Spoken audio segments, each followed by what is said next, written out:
Welcome to the Automotive Diagnostic Podcast. We're going to explore ways to sharpen our diagnostic skills, find learning resources, and hear from experts in the automotive field. Hey, what's up, everybody? This is the Automotive Diagnostic Podcast. My name is Sean Tipping. I will be your host today. Today on the show, my guest is Natasha Smith. Natasha is a technician at a Toyota dealership in Queensland, Australia. I've actually never met anybody from Australia before, so it's kind of an added bonus of getting to chat with her on the show here today. In 2019, Natasha actually won the Toyota National Skills Competition that we're going to talk to her about today. And in doing so, became the first female to ever win this competition. So really, really cool. We're going to talk to her about that, about her experience in the field as a female, how we can hopefully attract more females to get into the automotive industry, and a few other things as well. So I'm excited to get into this interview. Let's jump right in. Well, good morning or good evening, Natasha, depending on how you look at it. How are you doing? Yeah, not too bad. Yourself? Oh, I'm doing well, You're about 15 hours in the future from where I'm at right now. How's Thursday looking? Should I just stay home today or what? Doesn't look too bad, actually. Well, over here anyway. All right. So yeah, you're down in Australia. What part of Australia are you in? I'm in Queensland, so if you look at Australia, it's kind of the right-hand side of it. Okay. Are you actually on the coast? I'm kind of inland, actually. Okay. Not too inland, but enough that the beach is still a good hour and a half or so away from us. Awesome. Well, yeah. Hey, thanks for coming on the podcast with me today. PJ Walter connected me with you and saying all kinds of awesome stuff about you. So I definitely wanted to chat and talk about some of the stuff you got going on with Toyota. For the listeners to the podcast, could you just share a little bit about yourself? Yeah, so I'm a 22-year-old mechanic at Motorama Toyota, which is situated on the outskirts of Brisbane in Australia. I started my apprenticeship when I was 17, and I've only recently become qualified just about a year ago. And yeah, I ended up winning this, the National Skills Program, not even a year after I was qualified. So it's been a pretty good achievement. Yeah, that's pretty impressive. So this national skills competition, can you tell me what's involved with that? So the Toyota National Skills Program is actually across 95 different countries. Oh, wow. So it's very worldwide. It's not just Australia. Okay. So each state has, so there's different levels. So the first level you complete like an online exam with Toyota, and then if you make the top 5 usually, you then go to compete at round 2, which is actually a practical in front of the judges for the area.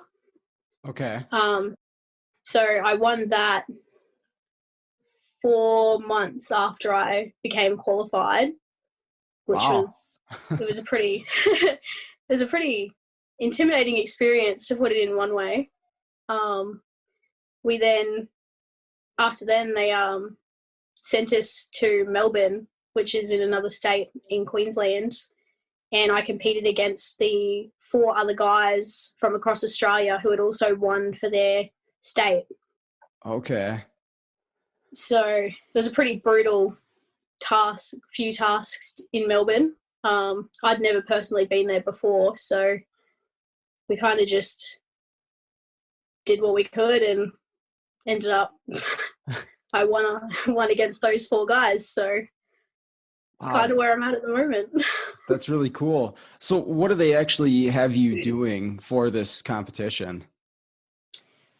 So we did 3 practical tasks in Melbourne. One of them was manual transmission, so like working out gear ratios and all that kind of stuff. We also then had we had to replace first gear in a CBT out of a new Corolla. Okay. And that was different because we haven't pulled one apart. Well, I personally hadn't pulled one apart prior to this. So I had to pull it apart, strip it and inspect, and replace first gear and try and get it done within the time period. Okay. I didn't get it all done, but apparently no one else did either. Okay. So it was a pretty different task, like different experience, that's for sure. We then had a sort of like a customization feature on a Corolla, which we then just mainly knowing how you can manipulate the system and what you can and can't do with accessories and stuff like that on a car. So that was the main thing. And then obviously Toyota, we have a repair manual that we use. So that was another stage where they give you like 100 questions and you just try and answer as many as you can in the time period. Okay. Just based off information in the manual. Yeah, definitely. Okay. So going into the actual challenge, you don't know what you're going to be working on. Is that correct? Yeah, that's 100% correct. We have zero idea what they're going to Okay. throw at us on the day. It's So all highly classified. you can't practice at home on something. No, most certainly not. No. Okay. Well, yeah, that like you said, that's got to be intimidating. No matter who you are, just doing your job and being good at it's one thing, but then under pressure, competition against the clock and stuff like that, that's definitely got to be nerve wracking for sure. Oh, it definitely is. I hadn't prepared myself enough, that's for sure. But hey, you won, so Yeah, that's it. I mean, if I was to do it again and it would be 4 completely different topics, I may not have won. okay. I think it was just that what I did know was more than what the others knew. Like, if I Sure. was to do it again, I may not have won, but it was definitely experience and a half, that's for sure. Okay. Do they hold that competition yearly? Yeah, so it's held every year. It's been held for the last 35 years. And I'm actually the first female that's ever won Oh, within those nice. 35 years. So it makes me the first female globally to have ever won. So that's pretty exciting. And Yeah, no kidding. I love seeing not only just females in the automotive industry, but successful females, where they can come in and really do well.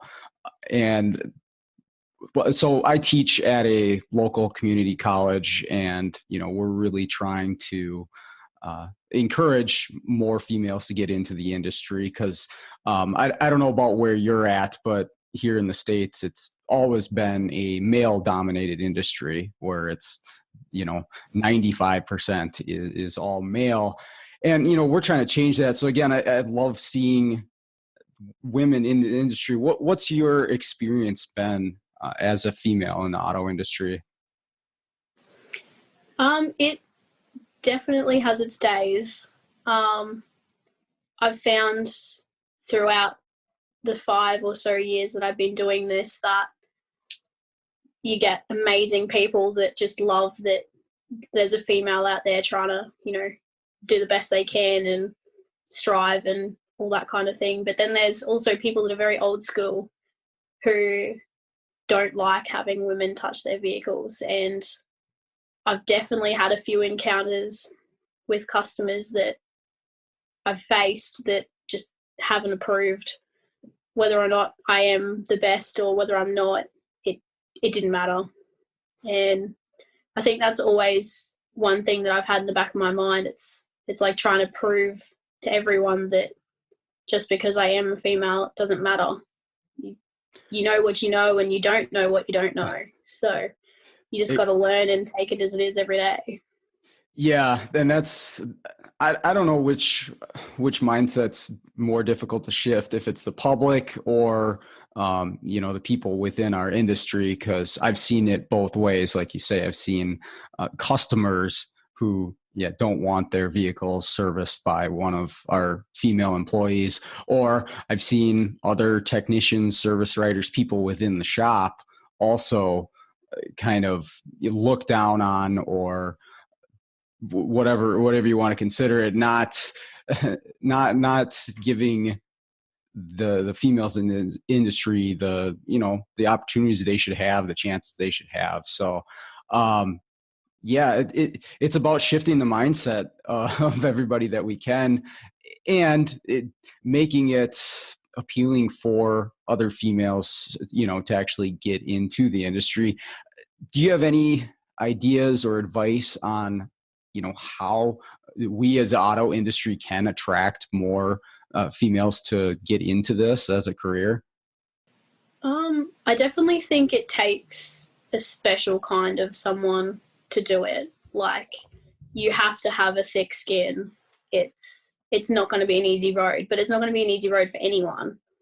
I guess if you're passionate about it, go for it, and don't let anyone get in the way of what you want to achieve. You just have to believe in what you can do, and if you can't do it, ask someone for help. Don't just jump in and do something that you're not comfortable doing. Just Sure. Yeah, it's a hard one, but at the end of the day, you just have to believe in yourself, really. Yeah, I've always said that the more role models that we have for young people to go into this industry, the easier it is for them to want to get into it. And on the male side of it, most guys growing up, they had a dad, an uncle, somebody they knew, a male role model who was out in the garage tinkering with something, fixing something, and that was something to look up to.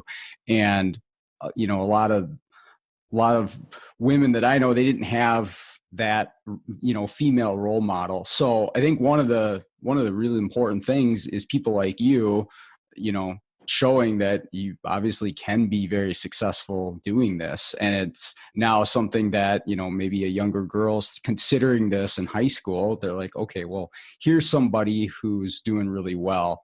That's a reason to give me some confidence to get into this. Because a lot of people, even my wife says, she's like, I wish somebody in high school would have told me about the trades. She's like, I would have went and been a welder or something like that. But she didn't even know that was an option for her when she was in school. So I think like you doing what you're doing, it's really going to help people in the long run see somebody who can be successful.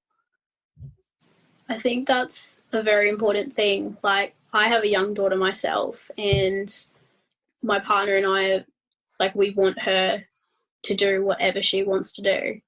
And I think maybe having myself achieve what I have, that I can be that positive role model for others to kind of walk in and go, well, she did it, why can't I? And even if one person has that mindset from seeing what I've done, then everything's been worth it. Yeah, for sure.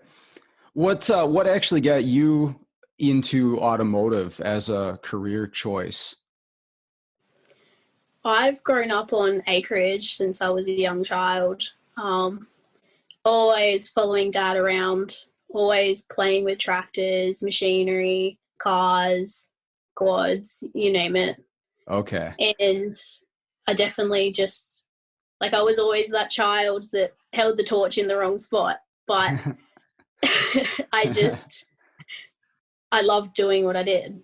And Okay. I guess as I grew up, I just found a love for it. And I wasn't a child that wanted to go and sit in a classroom and study or sit at a computer and do that. I always wanted to be hands-on and involved in fixing things. Do they have automotive programs in high school there? Where I grew up, they Yeah. don't. But they quite possibly have got it in the city. I'm not entirely sure. Okay. Yeah, we're kind of struggling with that around here. Traditionally, there was a lot of automotive programs for the younger kids in high school and stuff, and they're kind of taking some of them away because it's an expensive program to run.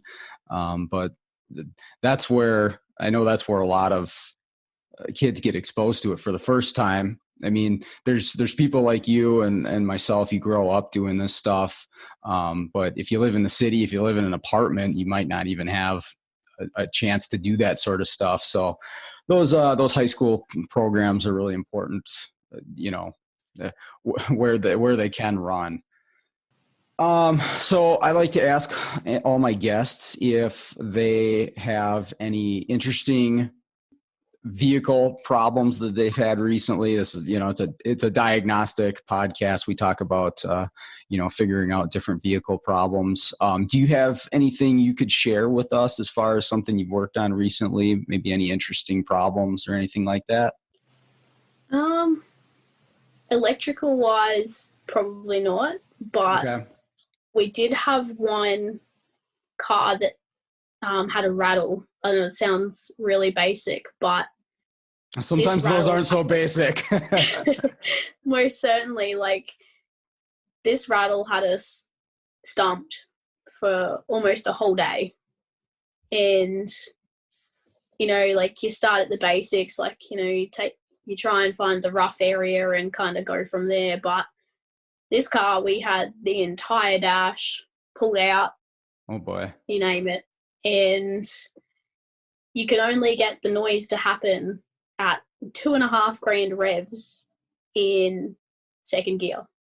Okay. Any other time, it wouldn't happen. So it was a mission between road testing and pulling bits out to try and figure out what's going on.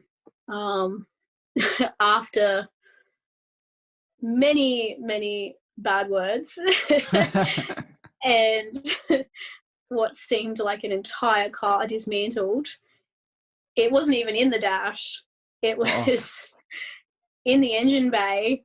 The AC lines had been bent and were touching together, and it was vibrating through the firewall into the HVAC unit in the dash, which was making the noise.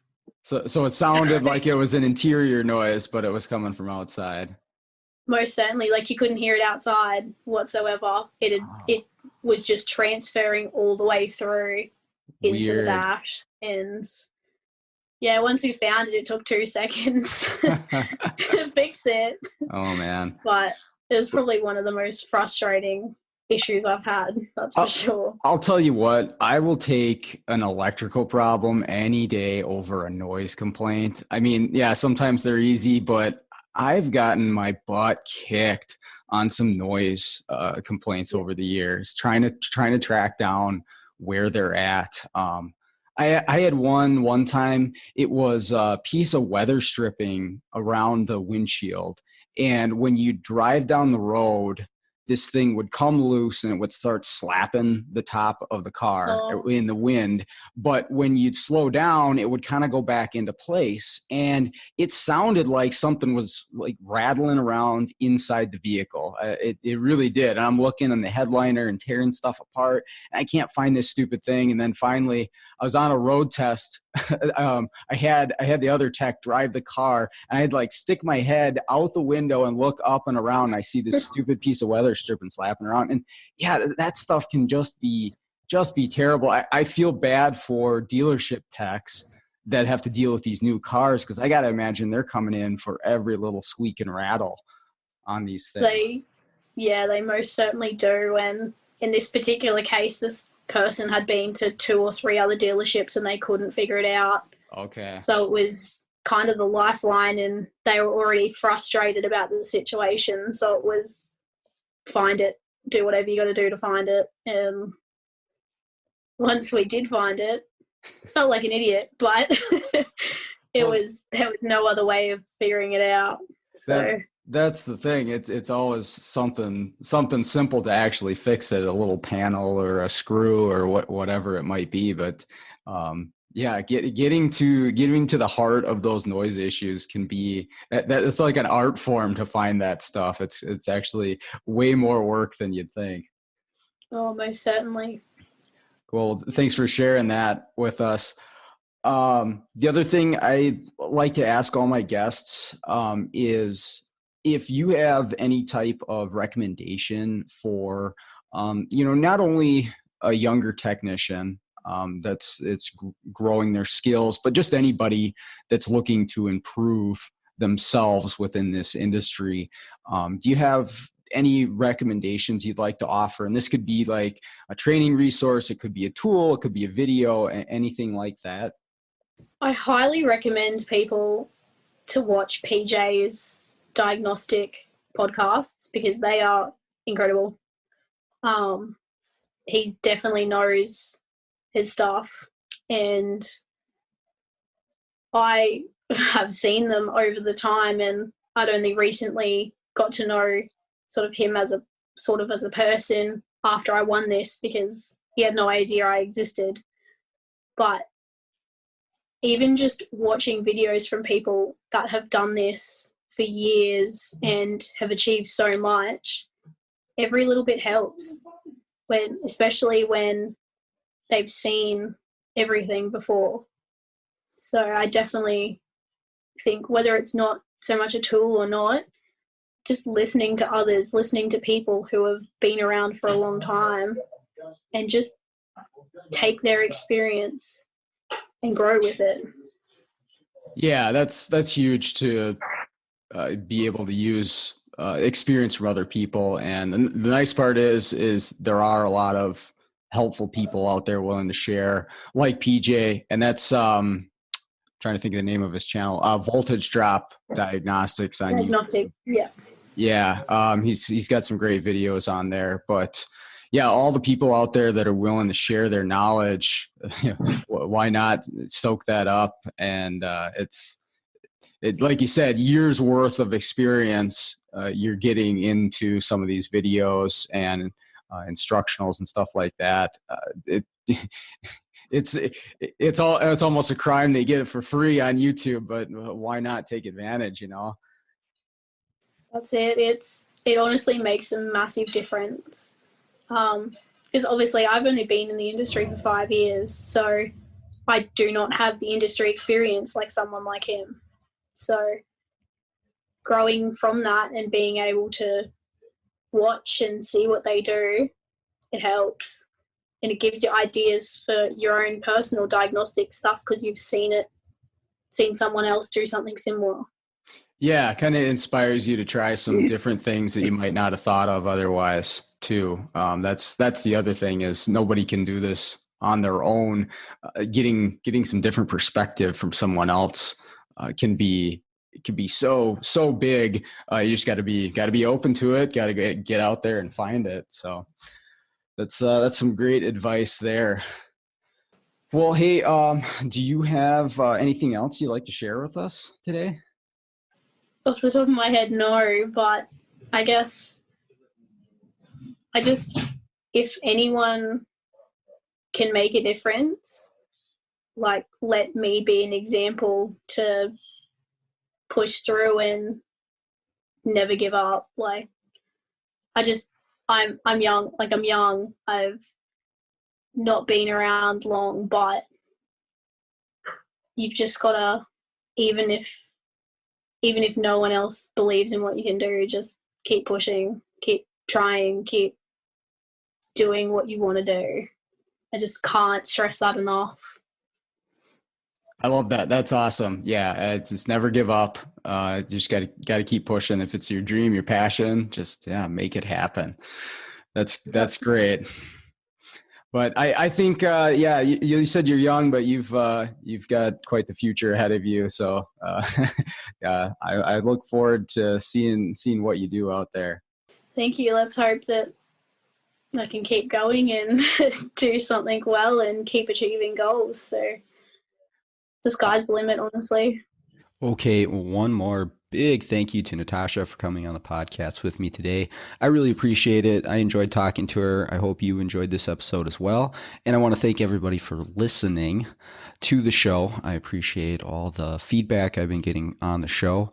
Hey, if you would like to be a guest on the podcast, come on and talk cars with me, shoot me a message. Facebook's probably the easiest way to do that.